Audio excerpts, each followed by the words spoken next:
మొదటగా దేవుని నామానికి కృతజ్ఞతలు, వందనాలు. తర్వాత ఇక్కడ చేరువచ్చినటువంటి పరిశుద్ధులకి నా వందనాలు. మొదటగా నా పేరు సుభాష్ని, నా గ్రామం వచ్చి ఓజీలి.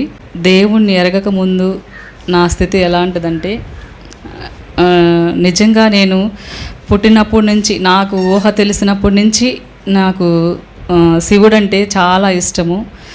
అలాగే చాలా ఆరాధించేదాన్ని, చాలా పూజించేదాన్ని చిన్న వయసు నుంచి. ఎందుకంటే మా పెద్దమ్మ అమ్మ, మాది జాయింట్ ఫ్యామిలీ. ఆ కుటుంబంలో ఉన్నప్పుడు వాళ్ళిద్దరూ చాలా కష్టపడి రాత్రి 10-11కి పడుకునేవాళ్ళు.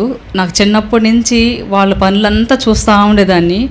అప్పుడు చూస్తూ ఉంటే ఇంక వాళ్ళు పడుకోక ముందు అందరికీ సిద్ధపరిచి, ఎవరికి మంచాలు వేసి అన్నీ సిద్ధపరిచేసి ఇద్దరు కూర్చొని శివపురాణం అని, కార్తీక పురాణం అని, మాఘ పురాణం అని, మార్కండేయ పురాణం అని అట్లా ఒక్కొక్క రోజు ఒక్కొక్కటి తీసుకొని ఒక్కొక్క నెల ఒక్కొక్కటి చదువుకుంటూ ఉండేవాళ్ళు.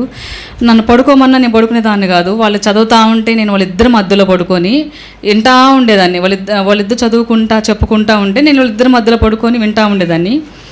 అలాగే ఇంకా నాకు కూడా శివుడంటే ఇష్టపడతా. చిన్న వయసు నుంచి కూడా ఇంకా శివుడు అంటే చాలా ఇష్టంగా, సోమవారం అంటే ఇంకా నా రోజు ఉదయం నుంచి సాయంత్రం దాకా కూడా ఉపవాసం ఉండి, సాయంత్రం 6 గంటలకి నేను స్కూల్కి వెళ్ళి వచ్చి, మేమైతే 4 కిలోమీటర్లు నడిచిపోయేవాళ్ళమి.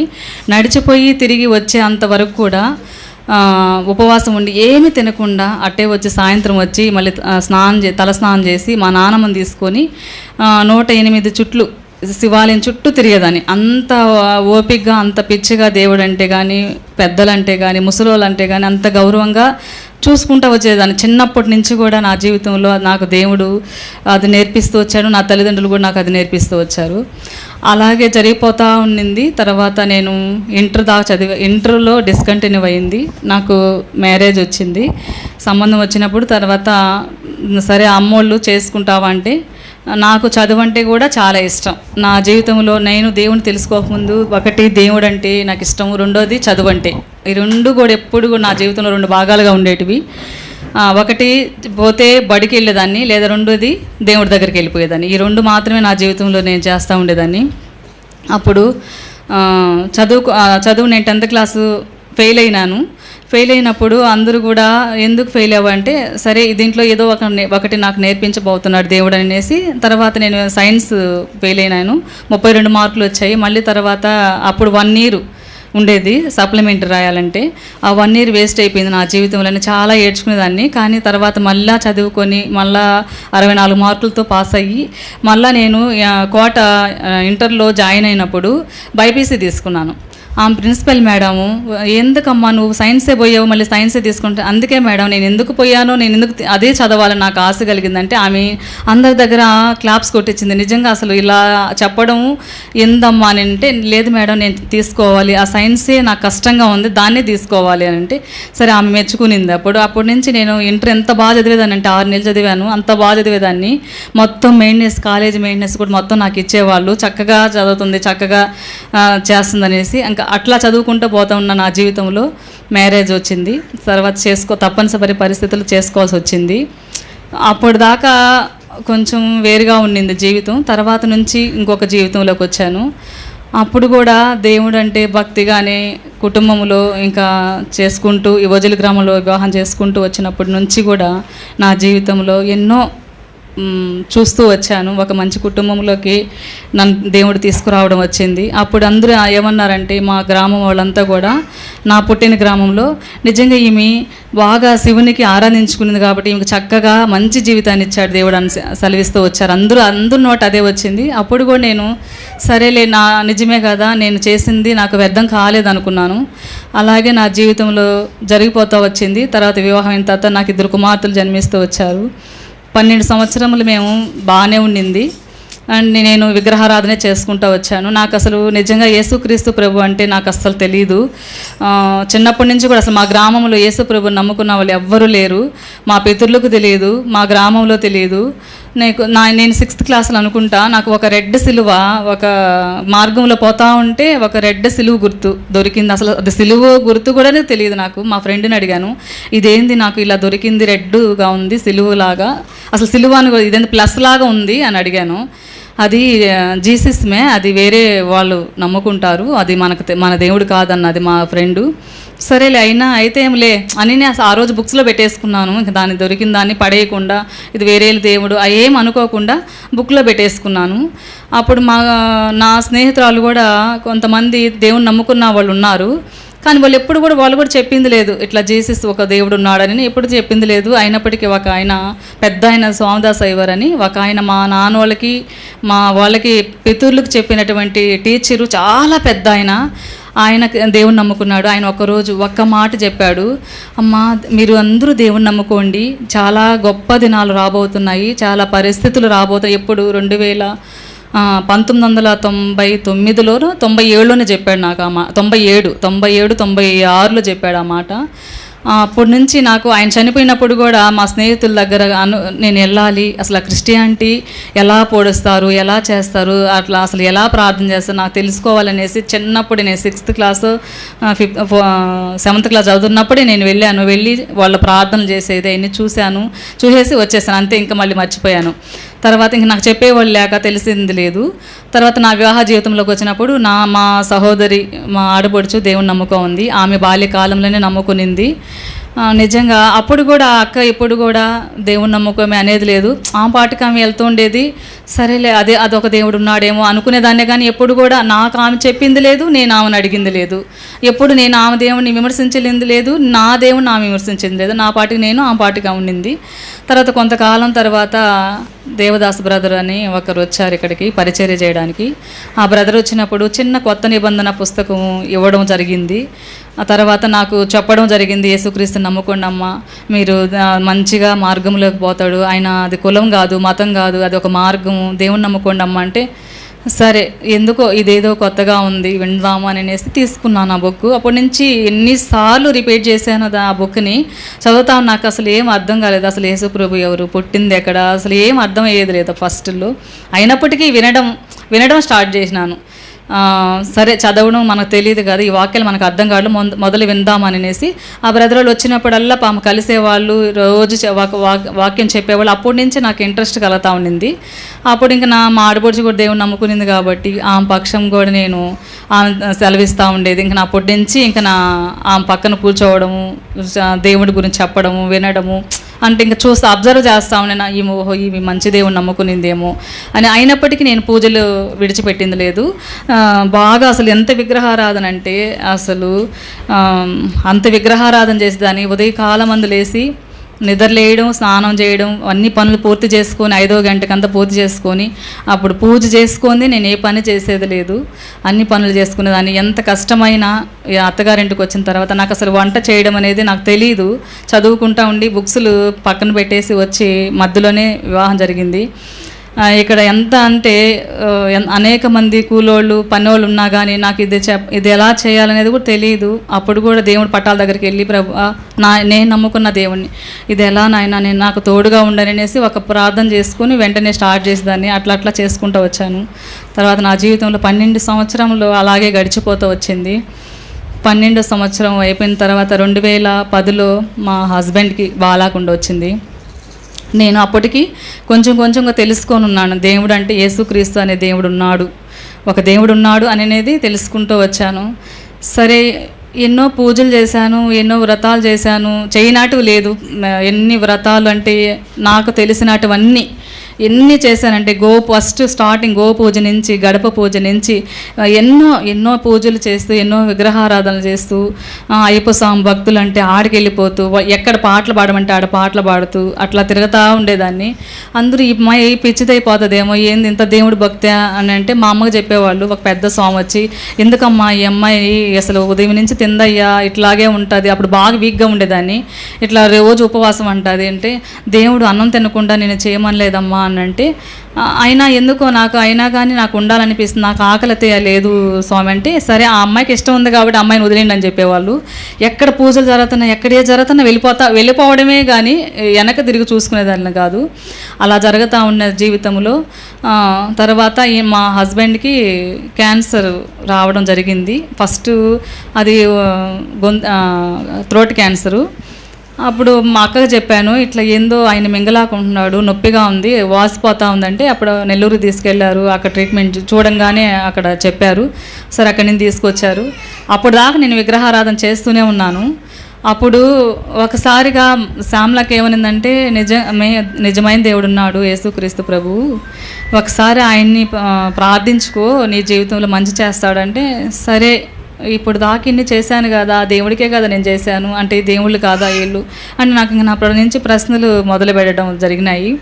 అంతకుముందు ఒకసారి నాకు తెలియదు, దేవుని నమ్ముకోకముందే ఈయన ఉన్నప్పుడే సూలూరుపేటకు తీసుకెళ్ళింది ఒకసారి, ప్రార్థనకి పోదాంరా అంటే. నేను అప్పుడు కూడా నిరాకరించేదాన్ని కాదు. ఇంత దేవుని పూజలు చేసినా కానీ ఏ రోజు కూడా యేసు ప్రభువుని దగ్గరికి నేను రాను అనేదాన్ని కాదు. అప్పుడు సరే అక్క పిలిచేదానికి వెళ్ళాను. అక్కడ ఆమె ప్రార్థన చేసి ఒకసారి నాకు అదే ప్రేయర్ అయిపోయిన తర్వాత వాక్యం చెప్పింది, పాటలు పాడేసింది, వాక్యం చెప్పింది. తర్వాత ప్రేయర్ చేయించుకుంటా ఉంటే ఆమె ఒక వాగ్దానం ఆ రోజు ఇచ్చింది, నువ్వు అనేక జనులకి నువ్వు ఒక నిదర్శనంగా, ఒక ఆదర్శంగా నిలవబోతావమ్మా అనింది. అసలు నాకు అది అనేక మంది నీ ద్వారా రక్షించబడతారు అనింది. నాకేం అర్థం కావాలి అసలు ఆమె చెప్పింది. సరేలే అనేసి గమ్మకొచ్చేసి అప్పటి నుంచి అక్కతే అంటా ఉండేది, నీ ద్వారా అనేక మంది వస్తారు, అనేక మంది రక్షించబడతారు అంటే. ఇప్పుడు తెలిసింది నాకు, ఓహో ఇది సాక్ష్య జీవితం ఒక రోజు రాబోతుందని నాకైతే తెలియదు. అప్పుడు తర్వాత ఈ 12 సంవత్సరాల జీవితం అయిపోయిన తర్వాత ఇంక నేను హెల్త్ బాగాలేకుండా వచ్చిన తర్వాత అప్పుడు దేవుణ్ణి తెలుసుకున్నాను. అంటే నేనేం చేశానంటే, ఆ రోజు ట్రీట్మెంట్ చెన్నైకి వెళ్ళినప్పుడు ఎర్లీ మార్నింగ్ 4 గంటలు లేసి ఇల్లంతా తుడిచి ఇద్దరం తలస్నానం చేసి వెంకటేశ్వర స్వామికి బాగా పూజ చేసుకొని, నేను నా భర్తకి మంచి రిపోర్ట్ వస్తే, ఆరోగ్యం అడగలేదు, నాకు ప్రాణం ఏమని ఏం అడగల, మంచి రిపోర్ట్ వస్తే నేను కింద తిరుపతి నుంచి పై తిరుపతి వరకు నా మోకాళ్ళతో అది బ్లడ్ వచ్చినా, ఒకవేళ నేను పడిపోయినా, నాకు ఏమైనా సరే నాయన నీ దగ్గరికి నడుచుకుంటూ, మోకాళ్ళతోనే నడుచుకుంటున్నా, కాళ్ళతో కూడా కదా మోకాళ్ళతో నడుచుకుంటూ వస్తానని ప్రార్థన చేసుకున్నాను. అప్పుడు ఈయనకి ముడుపు కడతాం కదా తెలుగు సాంప్రదాయంగా, అది ముడుపు కట్టి దేవుని సన్నిధిలో ప్రార్థన చేసుకొని వెళ్ళిన తర్వాత నేను వెయిట్ చేస్తూ ఉన్నాను.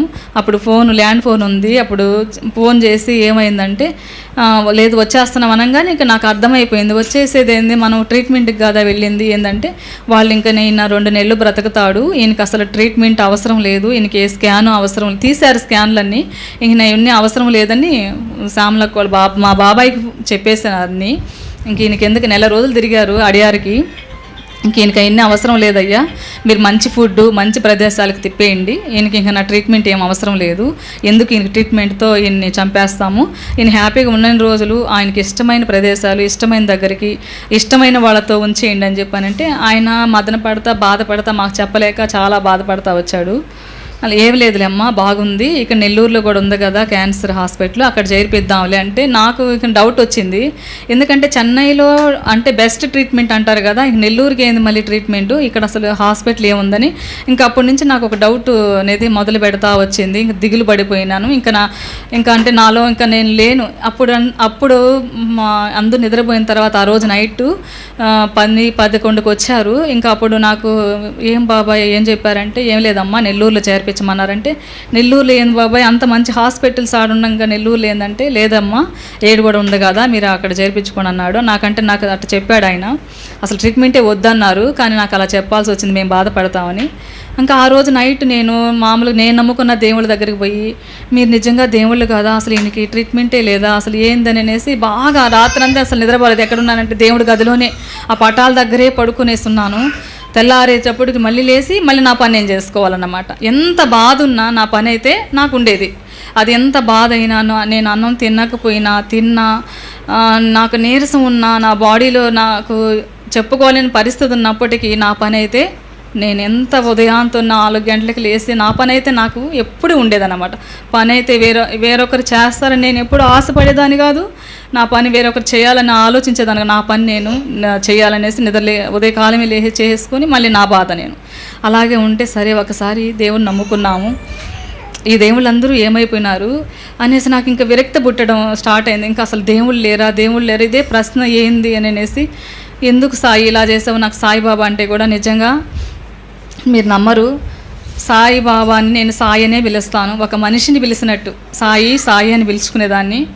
ఆయన కూడా నిజంగా ఇప్పుడు బ్రదర్ ఎలా కూర్చోన్నారో అలా కూర్చొని, ఎందుకు నువ్వు నన్ను విడిచిపెట్టావు అంటే, ఇది జరిగిన తర్వాత నేను విడిచిపెట్టేస్తాను అన్నమాట. దేవుళ్ళన్నిటినీ నా పూజలు చేయడం, ఆరాధనలు చేయడం అన్నీ ముగిచ్చేసి, అసలు దేవుడు ఎవరు, దేవుడు అంటే ఎలా ఉంటారు, దేవుడు ఎక్కడున్నాడు, ఇన్ని రోజులు నేను చూసింది చేసిందంతా వ్యర్థమా, దేవుడు ఉన్నాడా లేడా అనేసి నాకు ప్రశ్నలు.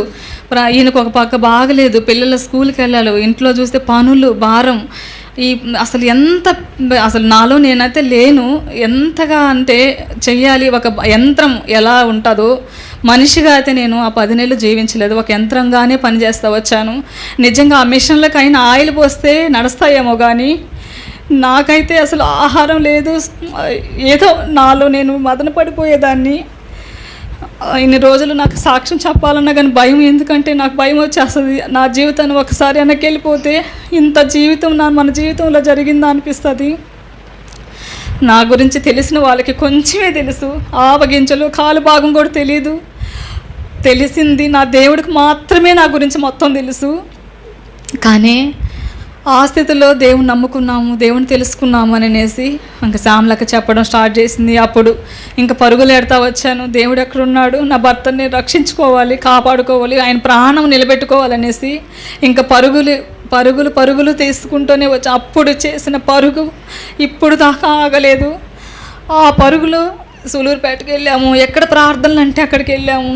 లాస్ట్కి హైదరాబాదులో ప్రవీణ్ బ్రదర్ అని, శ్యామ్ కిషోర్ బ్రదర్ అని, ఆయన స్వస్థత కూడికలు జరుగుతున్నాయి, ఆడికి వెళితే స్వస్థత వస్తుందమ్మని వేరే వాళ్ళు చెప్తే, అప్పుడు ఇంకా బాబాయ్ కాళ్ళు పట్టుకొని, ఆయన వద్దు, మీరు అసలు దేవుణ్ణి నమ్ముకోవద్దు, ఆ దేవుణ్ణి నమ్ముకొని ఈయన వల్లే ఇలా జరిగింది, మీ శ్యామ్లా వల్లే మన నాశనం అయిపోతున్నాము, ఈ దేవుణ్ణి నమ్ముకొని ఈ పిల్ల వల్ల మీరు ఇట్లా అయిపోయినారు, ఒకప్పట్లో ఎంత బాగున్నారు, ఎందుకమ్మా వద్దు, ఆ దేవుడు వద్దు అని ఎంతో చెప్పాడు. ఒక్కసారి ఆయన కాళ్ళు పట్టుకున్నాను, బాబాయ్ ప్లీజ్ బాబాయ్, నా కోసం ఒక్కసారే పోతాను బాబా అని అనేసి, ఆయన తెలియకుండా ఎన్నోసార్లు వెళ్ళిపోయేదాన్ని. ఆ రోజు ఆయన పాదాలకు అసలు అట్టే పట్టుకున్నాను, ఏడ్చేదలకే ఆయన మనసు కరిగి సరేలే ఒక్కసారి కానీ ఆయనే మాకు టికెట్లు బుక్ చేశాడు రావడానికి పోవడానికి. నేను, ఆయన, శ్యామలక్క, మా తమ్ముడు నలుగురం బయలుదేరినాము వేరే బ్రదర్ వాళ్ళతో పోయాము. ఆ రోజు ప్రార్థన చేసుకున్నాము. ఆయన పుట్టినరోజు అంట. ఆ రోజు ఆయన ఏం చెప్పాడంటే, ఎవరైతే ఆరోగ్యం లేకుండా ఉన్నారో, ఎవరైతే మరణకరమైన వ్యాధితో బాధపడుతున్నారో వారికి ఈరోజు నా పుట్టినరోజు సందర్భంగా వాళ్ళకి ఏం కాదు, ఇంకనా వాళ్ళకి మరణం అనేది ఉండదు అంటే, నా భర్త ఎంతో సంతోషపడ్డాడు. నిజంగా ఆ రోజు ఆయన కళ్ళల్లో చూసిన సంతోషాన్ని ఇప్పటికీ మర్చిపోను. అంటే డాక్టర్లు విడిచిపెట్టినా నిజంగా ఈయన ఏదో చెప్పాడు, ఏదో దేవుడు ఉన్నాడని ఆయన కూడా ఉత్సాహం కలిగింది. అప్పుడు ఆనందంగా సంతోషంగా వచ్చాము. వచ్చిన తర్వాత అప్పుడు ఇంకా 2 నెలలు ఉంది, ఇంకా నేను చనిపోయేది. అప్పుడు బాగానే ఉన్నాడు. ఈ 10 నెలలు అసలు ట్రీట్మెంట్ తీసుకున్నా అసలు ఈయనకి క్యాన్సర్ అన్నట్టుగానే ఉన్నాడు, మామూలుగానే ఉన్నాడు, ట్రాక్టర్ పని చేసుకుంటూనే ఉన్నాడు, అన్నీ చేసుకుంటూనే ఉన్నాడు. నాకైతే భయం వేస్తూ ఉంది, ఎందుకు ప్రభు ఏం జరుగుతుందని. కరెక్ట్గా మార్చి ఏప్రిల్లో ఇంకా ఆ రోజు నుంచి ఈ 10 నెలల్లో ఆ 2 నెలలు ఆయన తీర్మానం తీసుకున్నాడేమో, నాకైతే తెలియదు. అప్పుడు దాకా ఫోన్లో మాట్లాడుతుండేవాడు, అప్పుడు దాకా వేరే ప్రపంచం, ఆయన లోకంలో నేను ఉన్నాడు. అప్పుడు ఫోన్ని తీసి పక్కన పడేశాడు. అప్పుడు నేను నెల్లూరులో నేను బాప్తిస్ని తీసుకున్న బ్రదర్ వాళ్ళు ఉంటే, బాప్తిస్ తీసుకోక ముందు ఇది, అప్పుడు అక్కడికి వెళ్ళి మా అన్నయ్య వాళ్ళు కూడా దేవుని నమ్మకం ఉంటే, సరే ఒకసారి ఇక్కడికి రండమ్మా అని అంటే సరే వెళ్ళి వాళ్ళు కూడా ప్రార్థన 3 రోజులు కఠినమైనటువంటి ఉపవాసం ఉన్నాను. అసలు కనీసం వాళ్ళు మజ్జిగన్నా తాగమ్మా పడిపోతావన్నా కానీ వద్దు అక్క, నేను ఉంటాను, ఎంతగా ఉంటాను, ఇంతకుముందు ఉన్నాను కదా, నాకు ఇదేం కాదు అని అనేసి ఆ 3 రోజులు నీళ్ళు మాత్రమే తాగి 3 రాత్రులు 3 పొగుళ్ళు అలాగే మందిరంలో లోపలే అట్లాగే కూర్చునేసి ప్రార్థన చేస్తూ ఉన్నాను. నాకైతే దేవుడు ఏం బయలుపరచలేదు. కానీ ఆ సిస్టర్కి మాత్రం దేవుడు ఒక గాలిపటం పైకి ఎగరేస్తూ ఉంటే అది తెగిపోయింది, దారం ఆ చేతిలో ఉంది, గాలిపటం పైకి వెళ్ళిపోయినట్టుగా కనిపించింది. అది నాకు చెప్పలేదు, నేను భయపడతానని మా అన్న చెప్పింది. అన్నయ్య ఏడస్తా బాధపడతా ఉన్నాడు నన్ను పంపించేటప్పుడు. జాగ్రత్త అమ్మ, కృష్ణమూర్తి జాగ్రత్త అన్నాడు. సరే ప్రేయర్ చేశాం కదా, ఏం కాదులే, బాగుంటాడు. ఆ రోజు చనిపోయినటువంటి లాజరు గురించి చెప్తూ వచ్చారు నాకు.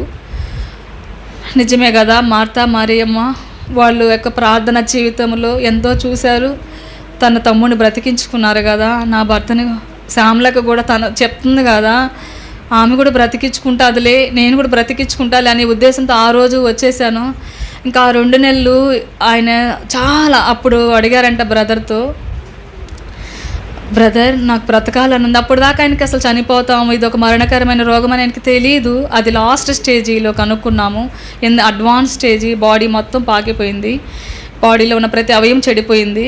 అయినప్పటికీ కూడా 10 నెలలు దేవుని యొక్క మహాకృపను బట్టి నిజంగా అసలు ఈయన డాక్టర్లే వండరు. అసలు గొంతులు ఎంతలా గడ్డుండి అన్నం తింటున్నాడంటే డాక్టర్లు ఆశ్చర్యపోయారు. అసలు ఎలా బ్రతుకున్నాడనేది వాళ్ళకి అర్థం కాలేదు. ఎందుకంటే ఇది అసలు క్రిటికలమైనటువంటి పొజిషన్లో కూడా ఈయన లోపలంతా చెడిపోయినప్పుడు కూడా ఈయన పైకి బ్రతుకున్నాడంటే చాలా గొప్పది అని డాక్టర్లకు తెలుస్తుంది, కానీ మా తనలేకపోతున్నారు వాళ్ళు.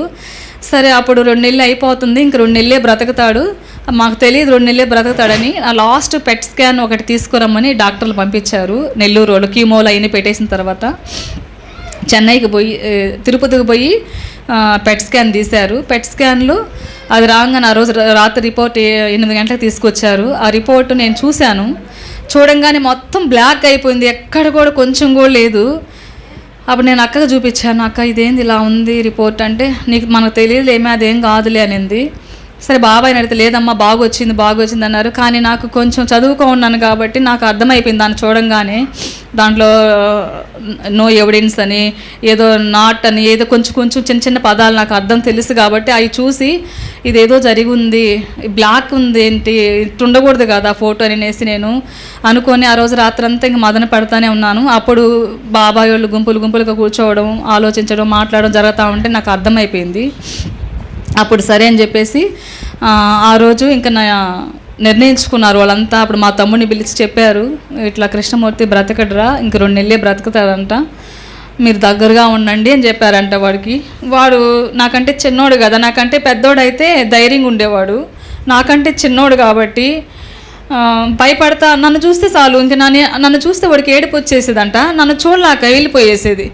ఏంది వీళ్ళందరూ ఇట్టున్నారు అని అనేసి, సరే అయినా కానీ దేవుడు బ్రతికిస్తానని వాగ్దానం చేశాడు కదా, నేను బ్రతుకుతాడులే అని అనేసి నేను ప్రార్థనలు స్టార్ట్ చేసి, మీరు నమ్మరు వాగ్దానాల బుక్ ఉంది, అది అసలు ఎలా చదవాలో కూడా తెలియదు. ప్రతిరోజు పని చేసుకుని విస్తారమైన పని, ఎంత పని అంటే అంత పని. అసలు పనోళ్ళు వాళ్ళకు అన్నాలు వండి పెట్టాలా, పిల్లలు స్కూల్కి వెళ్ళాలా, బరులు 10 బర్రెలు ఉంటే 10 బర్రెలకి 20 లీటర్లు పాలు తీసేదాన్ని. అసలు ఎట్ట చేసే నాకు పాలు తీసేది, బర్రెలు కట్టేయడం కూడా రాదు, వెనకాలకు కట్టేసేదాన్ని నాకు తెలియక. ఇక్కడికి వచ్చింది అది అన్నీ నేర్చుకున్నాను. బర్రెలు పాలు తీసేది, పడిపోయేదాన్ని బురదలో వర్షం వచ్చినప్పుడు లాగలేక దూడల్ని. అబ్బా అవన్నీ చెప్పుకుంటే చాలా ఎక్కువ, కానీ నా దేవుని యొక్క జీవితం వరకే చెప్పుకుంటున్నాను. అప్పుడు అవన్నీ చేసుకుంటూ 1 గంట అలాగే ప్రార్థన ఎలా చేసేదాన్ని అంటే, 1 గంట మాత్రం దేవుడికి ఇచ్చేసేదాన్ని. పగులు గబగబగా ఎవరు చేయాల్సిన వాళ్ళకి చేసి రూమ్లోకి వెళ్ళిపోయేసి, అదే నాకు మత్తయి వార్తలో చదువుతూ ఉంటే, నిజమే ప్రభువా, తలిపి వేసుకొని ఎవరు చూడకుండా మోకరించి నీ తండ్రికి మాత్రమే కనిపించమన్నావు కదయ్యా. అలాగే ఒక చిన్న రూమ్ ఉండేది, ఆ చిన్న రూమ్లోకి వెళ్ళిపోయేసి మోకాళ్ళతోనే ఇటు వంగకుండా చక్కగా నిలువు మోకాళ్ళు వేసి అలాగే 1 గంట సేపు దేవుని సన్నిధానం ఎంత మొరపెట్టేదాన్నంటే, నా కన్నీళ్ళు, నా బాధ అంతా దేవుడితో మాత్రమే చెప్పుకునేదాన్ని. పొగలంతా విస్తారమైన పని, 10 దాకా పనే చేసుకుంటూ 1 గంట మాత్రమే దేవుని సన్నిధానంలో నా కష్టం అంతా ఆయనకు చెప్పుకొని మళ్ళీ నా యథాప్రహారం ఒక యంత్రంలాగా మళ్ళీ బయటకు వచ్చేదాన్ని.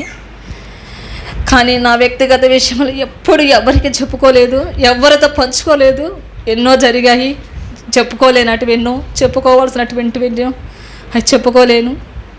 కానీ అయినప్పటికీ కూడా ఈ లోకంలో జీవించాలి. నా తల్లిదండ్రుల దగ్గరికి ఒక మాట, నా తల్లిదండ్రులు పెళ్లి చేసేటప్పుడు ఒకటి చెప్పి పంపించారు, కష్టమైన నష్టమైన ఏదైనా సరే నువ్వు ఆడే భరించాలి, చావుతో తప్పితే ఇంక రాకూడదు ఇక్కడికి అని చెప్పారు. ఇంకా వాళ్ళకి చెప్పుకోలేను. అప్పుడు కొంచెం నా తల్లిదండ్రుల పరిస్థితి కూడా దయనీయమైన. నా పెళ్లి చేసిన తర్వాత 7 సంవత్సరాలు పైర్లు బండలేదు, 15 ఎకరాల పొలం అమ్ముకోవాల్సి వచ్చింది. వాళ్ళు చాలా కష్టాలు పడ్డారు వాళ్ళు కూడా.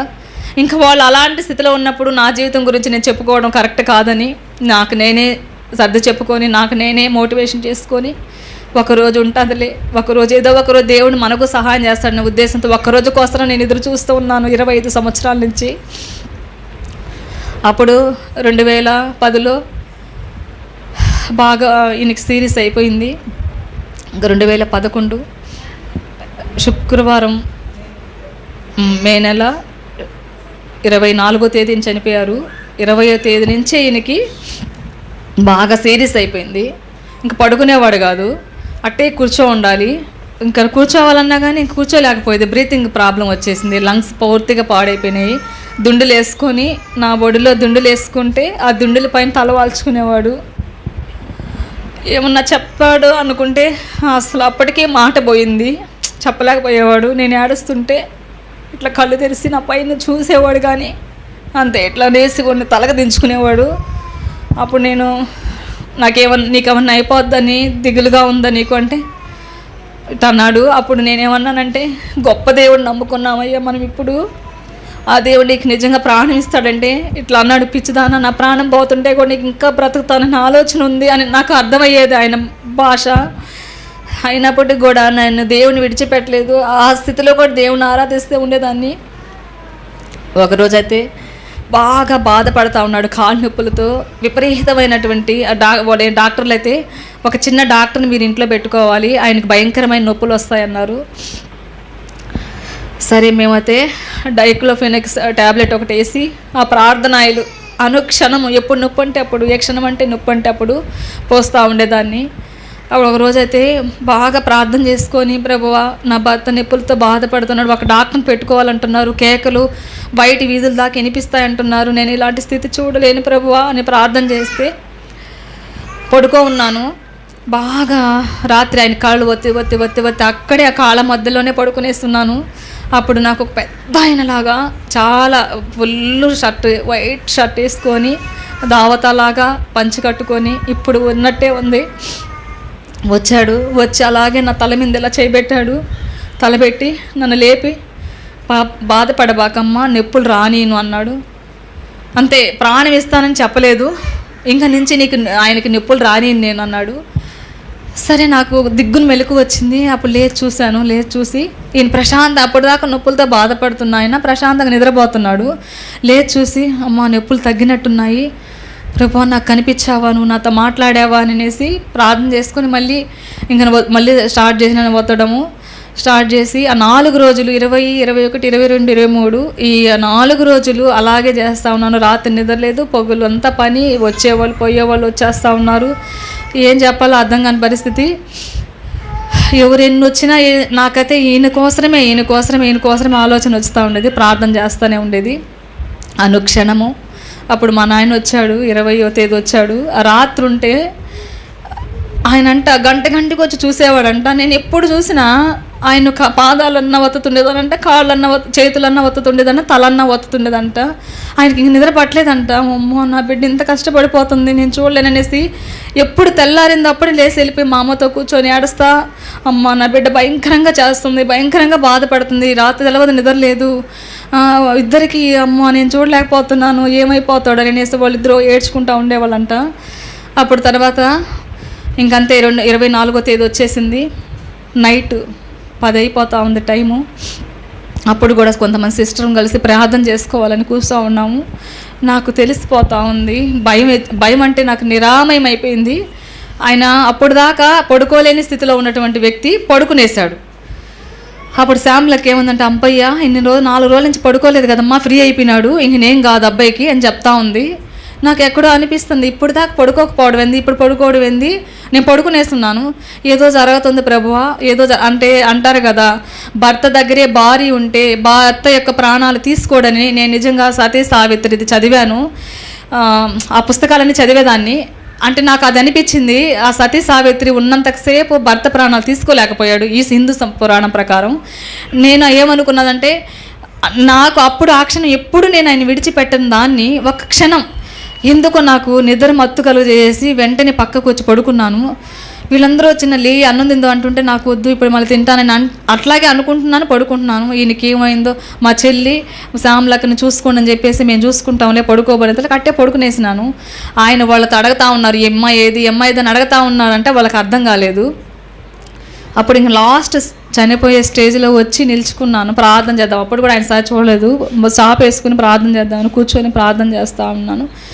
అప్పుడే శ్యామలక్క ఏంది మా అబ్బాయి ఆడేస్తున్నాడు అనేసి అట్టే బైబుల్ ఆడ వదిలేసేసి అక్కడ బైబుల్లో అక్కడ ఇద్దరము చెరో పక్క వచ్చి ఎందుకు ఆడేస్తున్నావు ఏమైపోతుందంటే, అప్పుడు శ్యామలక్క చెయ్యిని ఒక చేతితో కుడి చేతితో పట్టుకున్నాడు, నా చెయ్యిని ఎడం చేతితో పట్టుకున్నాడు, రెండు కళ్ళతో ఏడుస్తూ ఉన్నాడు. చెయ్యిని రెండింటిని ఒక దగ్గరికి తీసుకున్నాడు, అంత జాయింట్ చేయబోయేటప్పటికి ఇంక ప్రాణం వదిలేశాడు.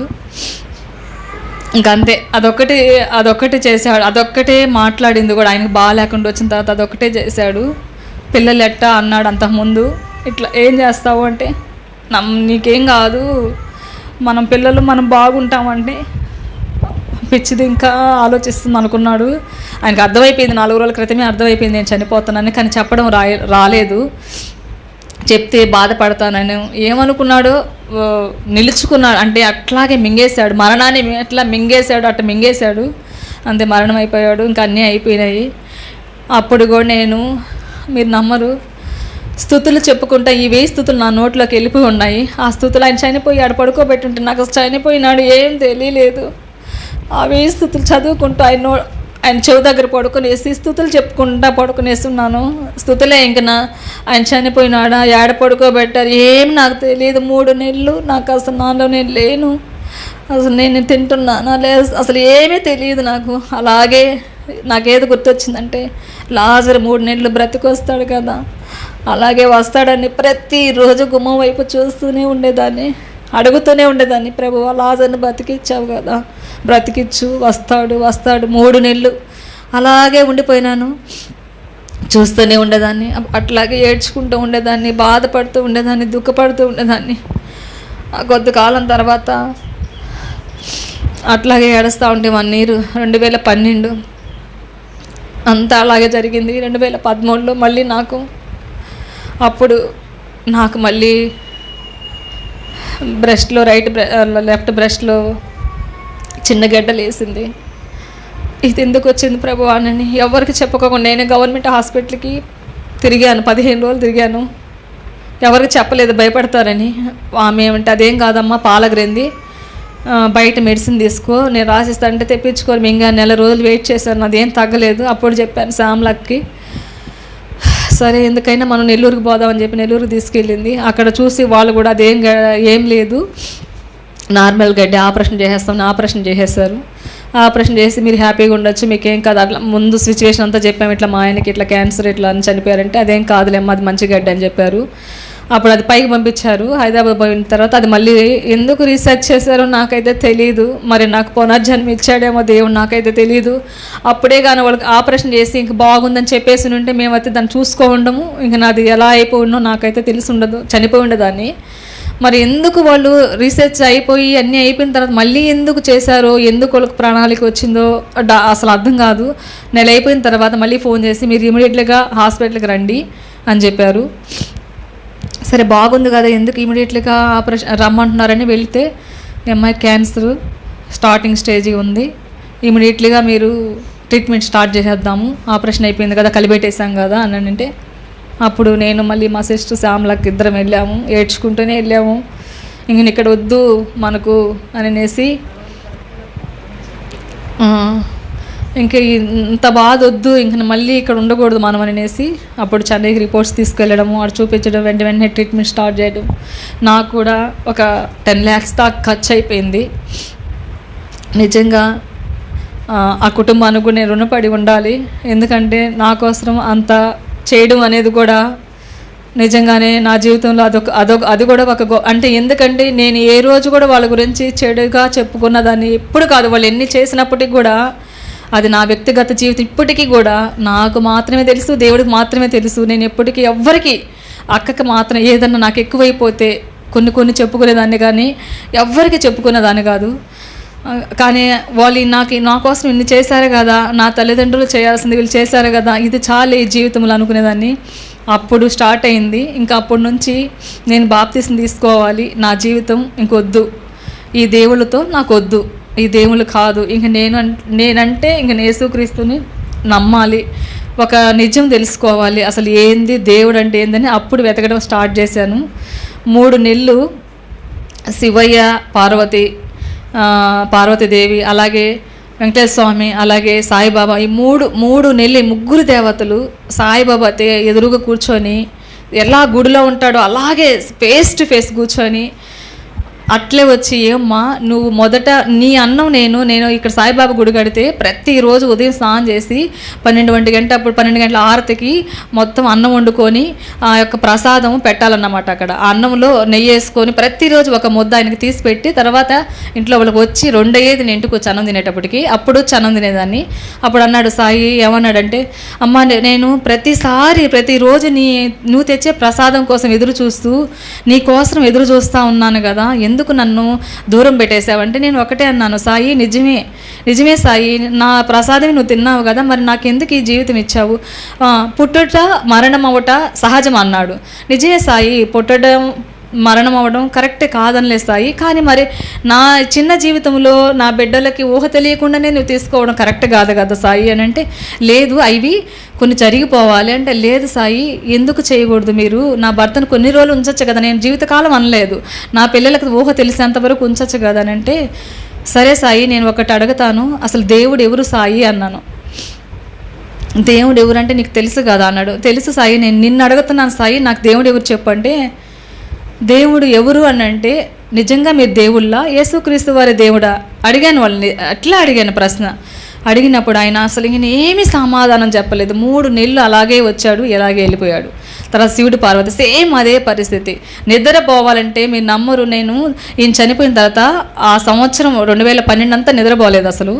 తర్వాత 3 నెలలు కూడా నిద్ర వస్తే నాకు ఆ దేవుడు వచ్చేసేది అంతే. ఇంకా నేను నిద్రపోతున్నాను, కళ్ళు మూస్తే చాలు వచ్చి కూర్చునేసేవాళ్ళు, ఏం చేయాలి, నిద్ర లేదు. ఇంక వాళ్ళు వచ్చేసి నన్ను నిద్రపోనిచ్చేది, రాత్రంతా నన్ను ఎందుకు వదిలేసావు, ఇదే ప్రశ్నలు. సో నేను ఒక్కటే అడిగేది, ముగ్గురికి ఒకే ప్రశ్న వేశాను, మీరు నిజమైన దేవుళ్ళ, యేసయ్య నిజమైన, జీసస్ నిజమైన దేవుడా నాకు చెప్తే, ఇప్పుడు నేను ఇంక యేసుని నమ్మను, మిమ్మల్ని నమ్ముతానంటే ఇంక ముగ్గురు సమాధానం చెప్పింది కాదు. ఎవరు నమ్మినా నమ్మకపోయినా అయితే నిజమైన సత్యము నా జీవితంలో నేను నిజముగా నమ్మింది. మొదటగా నేను దేవుని ఎక్కడ తెలుసుకున్నానంటే అక్కడే తెలుసుకున్నాను. అప్పుడు వాళ్ళు 3 నెలలు నా కల్లో కనిపించడం, రావడం, మాట్లాడడం, అసలు ముఖాముఖిగా మాట్లాడడమే ఇంకా అంతే. ఇంకా 3 నెలలు పూర్తి అయిపోయింది. ఇంకా వాళ్ళు ఏమనుకున్నారో, ఇంక నేను నిజంగానే దేవుని తెలుసుకున్నానని వాళ్ళకి అర్థమైపోయింది, గట్టిగా పట్టుకున్నానని. ఇంకా అంతే, వాళ్ళు ఎన్ని చేసినా నేను తిరగలేదు. మీరు చెప్పండి నేను నిజమైన దేవుణ్ణి అని చెప్పండి సాయి, నేను ఉంటానంటే సరే నా భర్త పోయినాడు కదా వదిలేయండి, మీరు నిజమైన దేవుడా చెప్పండి అంటే చెప్పలేదు వాళ్ళు. ఇంకంతే ముగ్గురు. ఇంకా నేను అప్పుడు తెలుసుకున్నాను, అప్పుడు బైబిల్ చదవడం స్టార్ట్ చేసినాను. అప్పుడు నేను చనిపోయిన తర్వాత, అన్నీ అయిపోయిన తర్వాత ఒకరోజు నేను చనిపోవాలనుకున్నాను. ఎందుకంటే నాకు అసలు ఏ ప్రపంచం తెలియదు. ఊరికి పోవాలన్నా రావాలన్నా ఈయన తీసుకెళ్ళేవాడు, వచ్చేటప్పుడు అమ్మోళ్ళు తీసుకొచ్చేవాళ్ళు. నేను ఒంటరి ప్రయాణం, ఈ ఇంట్లో నేను ఒంటరి ప్రయాణం చేయలేను తండ్రి, నేను చనిపోవాలి ఎలాగైనా అనేసి 2 బిడ్డల్ని పడుకోబెట్టేశాను. నైట్ 9-10 అయింది, 2 పడుకొని 6th క్లాస్ ఒకరు, 4th క్లాస్ ఒకరు చదువుతున్నారు. నిద్రపోయిన తర్వాత ఇంక నేను లేచి వాళ్ళిద్దరికి చెరొక ముద్దు పెట్టుకొని, ట్యాబ్లెట్లు అన్నీ వచ్చినటివన్నీ ఉన్నాయి కదా, ట్యాబ్లెట్లు అన్నీ ఒలిసి ఒక గిన్నె నిండా పోసేసుకున్నాను. ఒక చెంబు నిండా నీళ్ళు పక్కన పెట్టేసుకొని దేవుడి రూమ్లోకి వెళ్ళి ఇంక ఇవి మింగేసి, మనం ఎవరికి తెలియకూడదు, ఒక లెటర్ రాసి పెట్టేసి, నా చావుకి ఎవ్వరు కారుకులు కాదు, నా భర్త కోసం నేను వెళ్ళిపోతున్నానని రాసి పెట్టేసుకొని ఇవి మింగేసి తర్వాత రాసి పెట్టేసి అక్కడే పెట్టేసి పడుకునేద్దామని అనేసి, ఎవరికి తెలియకుండా పడుకునేద్దామని అనేసి నా ప్రయత్నంలో నేనున్నాను. అప్పుడు సరే పిల్లలకు ముద్ద పెడతామంటే, నేను బైబిల్ ఉండేది నాకు, ఆ బైబిల్ నేను సోఫాలో పెట్టుంటే సోఫాలో నాకు ఆ బైబిల్ కనిపిస్తూ ఉంది. వెళ్ళి సరే ఒక్కసారి చదవమంటున్నాడు, ఒక్కసారి చదవని వెళ్ళాను. వెళ్ళి ఆ బుక్ ఒక్కసారి చదవదామని నా మనసు కనిపించింది. తీసి చూడంగానే అసలు అది నీ తల్లి మరిచినా తండ్రి మరిచినా నిన్ను మరోను విడవను ఎడబాయననే మాట మాత్రమే నాకు కనిపించింది. మాట మాత్రమే చదివినాను, అదొక్కటే చదివాను ఆ లైను. అప్పుడు మళ్ళీ చదివాను 10 సార్లు చదివాను. అంటే చదువుకుంటూనే ఉన్నాను, నా మాట అర్థం అవ్వడం కోసం ఊరికే చదువుకున్నాను. అంటే తల్లి మరిచినా తండ్రి మరిచినా నిన్ను మరవను విడవను ఎడబాయని అంటున్నాడంటే ఇదేదో మాట్లాడుతున్నాడు నాతో. అంటే ఇది చేయడం కరెక్ట్ కాదేమో. మళ్ళీ ఆ ట్యాబ్లెట్లని ఎత్తుకుపోయి చెత్త కుండీలో పోసేసి మళ్ళీ ఆ వాటర్ తాగేసి అప్పుడు మళ్ళీ ప్రేయర్ చేసుకొని నాతో మాట్లాడినావు కదయ్యా, ఇప్పుడు ఇలాగే ఉండాలని చెప్పి ప్రార్థన చేసుకుని పడుకున్నాను. ఇంకా ఆ రోజు నుంచి బైబిల్ చదవడం స్టార్ట్ చేసినాను. ఆ రోజు నుంచి అప్పుడు 2013లో మళ్ళీ నాకు క్యాన్సర్ వచ్చినప్పుడు నాకు క్యాన్సర్ అని తెలిసిపోయింది. ట్రీట్మెంట్కి వెళ్ళాలి, డాక్టర్ గారు పిలిచారు. ఈమెని బయటకు పంపించండి, మీతో మాట్లాడతానని శ్యామలక్కతో బాబాయ్తో మాట్లాడుతూ ఉన్నారు. నేను ఒకటే చెప్పాను డాక్టర్కి, సార్ నాతో మాట్లాడండి, నాకేం భయం లేదు, ఎందుకంటే నేను నా భర్త విషయంలో నేను అన్నీ చూసేసినాను, నాకు ఈ జబ్బు అంటే నాకు భయం లేదు సార్, మీరు చెప్పండి అంటే ఆయన దీనంగా చూసి సరే అమ్మ కూర్చో చెప్తానని చెప్పి అప్పుడు చెప్పాడు. మీరు ఇట్లా ట్రీట్మెంట్కి ఇంత అవుతుంది, ఇంత ఖర్చు అవుతుంది, మీరు ఇన్ని సంవత్సరాలు బ్రతుకుతారని గ్యారంటీ ఎవరు చెప్పలేము, కానీ ఏదైనా మీ ధైర్యంగా ఉండాలి, మీ ఫ్యామిలీ సపోర్ట్ మీకు ఉండాలి, మీరు సపోర్ట్గా నిలిస్తే అమ్మ ఎన్ని రోజులైనా నిలబడుతుంది అమ్మా అని అంటే మేము నిలబడతామని నా పక్షాన నిజంగా మా ఆడపడుచు బాబాయ్ నిలిచారు. ఎన్నైనా సరే నిలిచి నా జీవితంలో ఈరోజు నా తల్లిదండ్రులు నాకు జన్మనిస్తే వీళ్ళు పునర్జన్మనిచ్చారు. వాళ్ళ గురించి ఎప్పుడు చెప్పుకోవాలి, ఎప్పుడు ఉండాలనే కదా, లేకపోయినా సరే ఎప్పటికీ కూడా వాళ్ళు పెట్టినటువంటి భిక్ష ఇది. దేవుడు నన్ను జన్మింపజేస్తే వాళ్ళు నాకు ఆరోగ్యం ఇస్తూ వచ్చారు. అట్లా జరుగుతూ వచ్చింది. అంతే వెంటనే నేను ఆ రోజు రాత్రి 12 అయింది వచ్చేటప్పటికి వచ్చి మళ్ళీ వెంటనే పడుకుని ఇలా స్నానం చేసి మోకరించి ప్రార్థన చేసుకున్నా. అక్క ఏడస్తా వస్తుంది, బస్సులో అంతా ఏడిపోయినా, మీకు ఏడస్తా వస్తుంది, తమ్ముడు పోగొట్టేసుకున్నాము, ఈ పిల్లని పోగొట్టేసి ఎట్లా అనేసి అప్పుడు వచ్చి ఇంక నేను రాత్రి పడుకొని ప్రేయర్ చేసుకున్నాను. ప్రభువా, ఒకటే తీర్మానం చేసుకున్నాను నా జీవితంలో, నేను బ్రతికితే నీ కోసం బ్రతుకుతా, చనిపోతే నీ కోసం చనిపోతా. అది బ్రతికిస్తావో చంపేస్తావో నీ ఇష్టం, నా జీవితాన్ని నీ చేతిలో పెడుతున్నా. అప్పుడు నాకు హిజ్కియా గురించి నేను వినుండాను, అది ఎక్కడో నాకు తెలియదు. కరెక్ట్గా రాజుల గ్రంథంలో చూపించాడు 21వ అధ్యాయంలో. వెంటనే నాకు తెలియదు, అసలు వినుండాను కానీ వాక్యం గురించి రాజుల గ్రంథంలోనే ఉందనేది తెలియదు నాకు.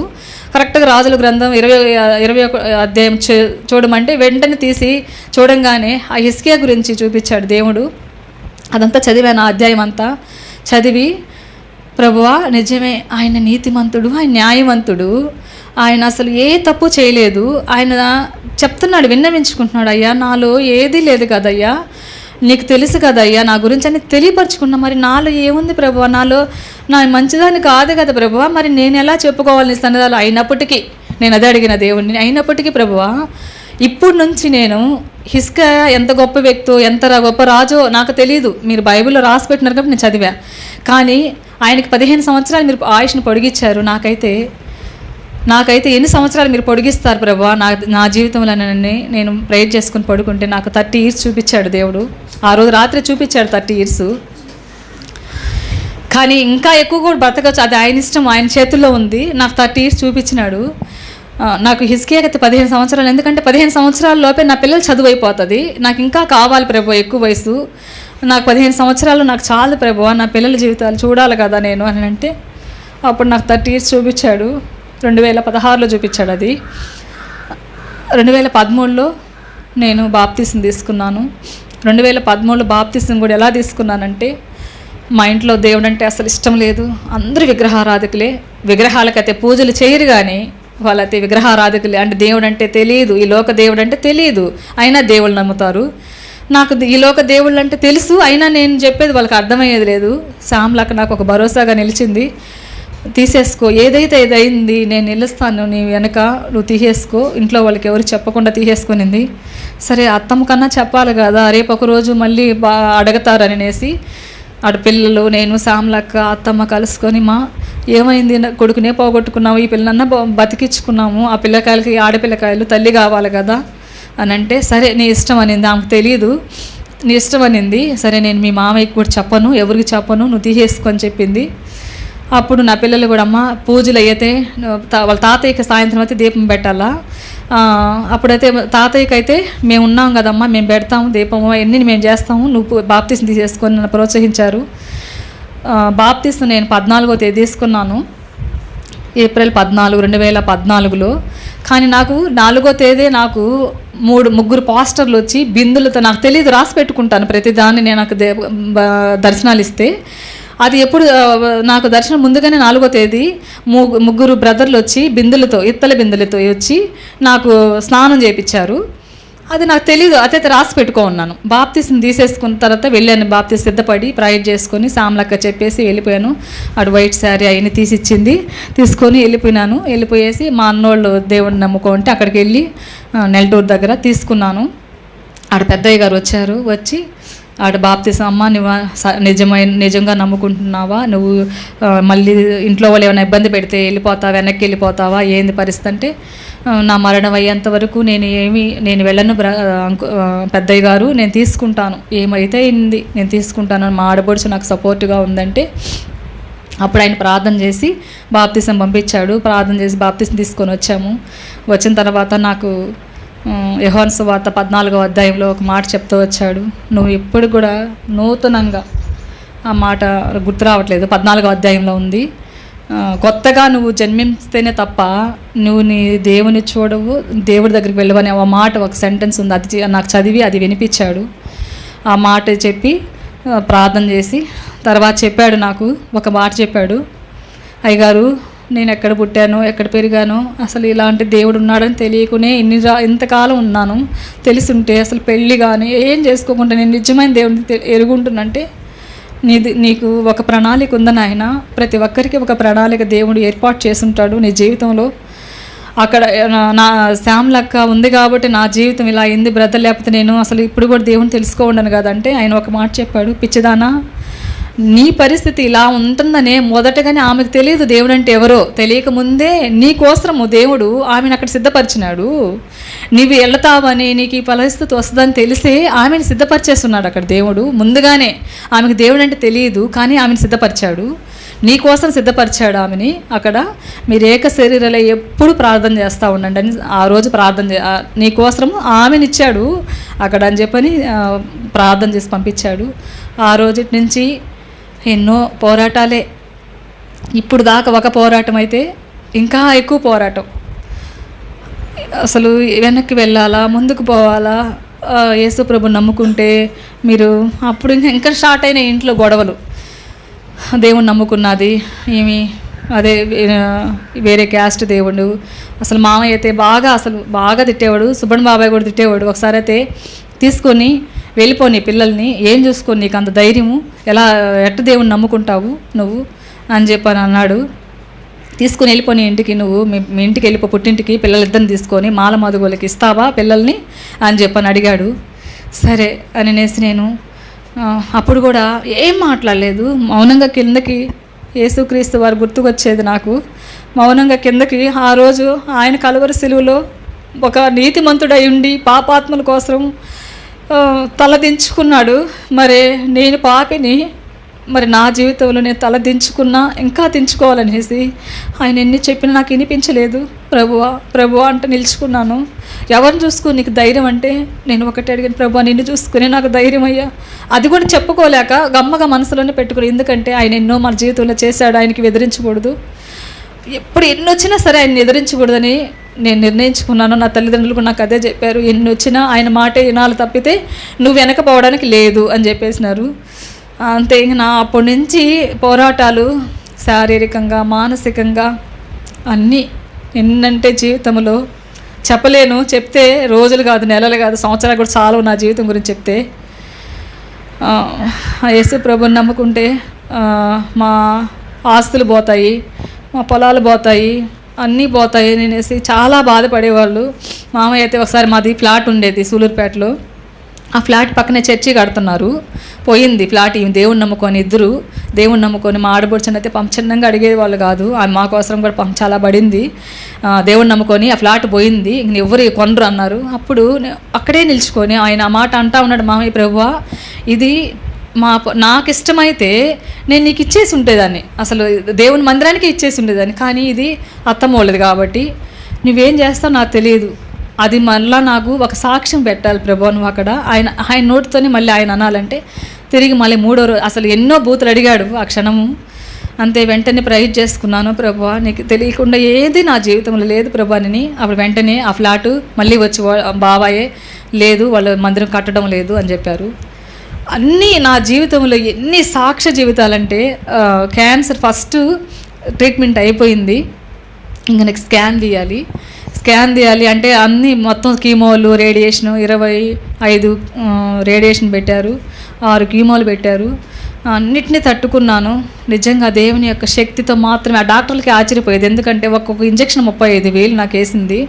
ఆ ఇంజక్షన్ వేసుకుంటే అసలు బ్లడ్ ఉండదంట.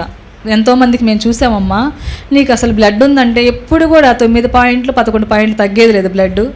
అది నేను ఒకటే అడిగేదాన్ని, అది నాకు ఇంజక్షన్లు పోతున్నా, సెలైన్లు పోతున్నా, ఆపరేషన్ అవుతున్నా, ఒకటే ప్రభువా యేసు రక్తమే చేయం.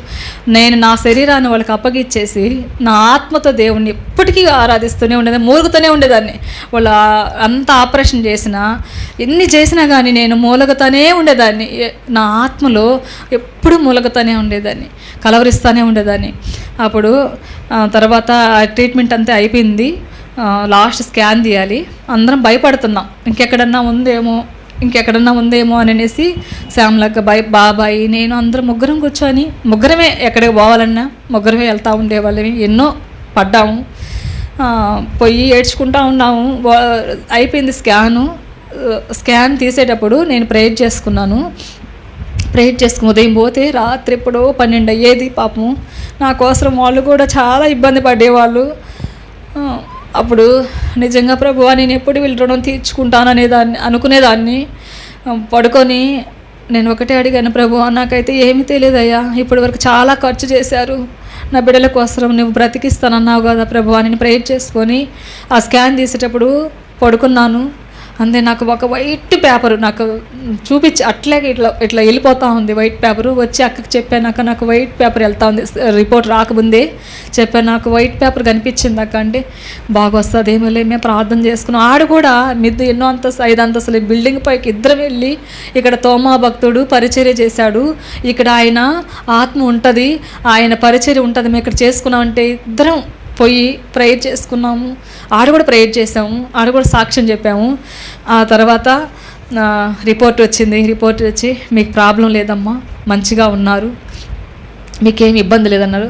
ఆ రోజు నేను స్కాన్ అయిపోయిన తర్వాత నన్ను అబ్జర్వేషన్లోకి ఒక రూమ్లోకి పంపించేస్తారు. వీళ్ళు దూరంగా ఉంటారు. వీళ్ళు వచ్చేటప్పటికి లేట్ అయిపోయింది. అప్పుడు నాకు బాగా విపరీతమైన ఆకలి వేసిపోతుంది. 1 గంట అయిపోయింది. స్కాన్ ఉదయం తీస్తే 1 గంటకు బయట తీసుకొచ్చారు. బాగా ఆకలేస్తూ ఉంది, కళ్ళు తిరిగిపోతూ ఉన్నాయి. వీళ్ళు అటెండెన్స్ అంటే వాళ్ళు అప్పుడే కొంచెం బయటికి వెళ్ళి ఉన్నారు. వచ్చేటప్పుడు లేట్ అయింది.